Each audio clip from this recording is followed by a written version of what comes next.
பிடிங்க நாங்கள் வச்சுக்கோங்க தலையை அதை பிடிச்சிக்கோங்க குனிஞ்சு போங்க. இங்கே வாங்க அங்கே போகிறீங்க இங்கே வாங்க கிழக்கு திரும்புங்க கிழக்கு திரும்புங்க அந்த பக்கம் திரும்புங்க அப்படியே இன்னும் திரும்புங்க இது கிழக்கு இப்போ உட்காந்துருக்க நேரம் இதுதான் கிழக்கு.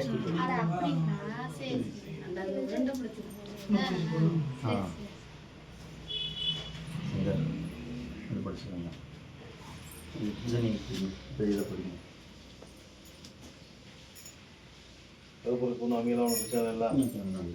இந்த கண்ணு பிடிச்சிக்கணும் மாமாக்கா ஒவ்வொன்றா கொடுக்கணும் நீ வாங்கி இந்த கையை விடுங்க இது வாங்கி இப்படி பின்னாடி போடுறீங்க பின்னாடி போடணும் அதோட இங்கே வைங்க நான் அதுக்குள்ள இப்போ உடனே போட முடியாது ஒவ்வொன்றுக்கும் ஒரு வேகம் சொல்லுவேன் அதுக்கு போடணும் கதை சொன்னா போடுறீங்கல்ல அதே மாதிரி தான்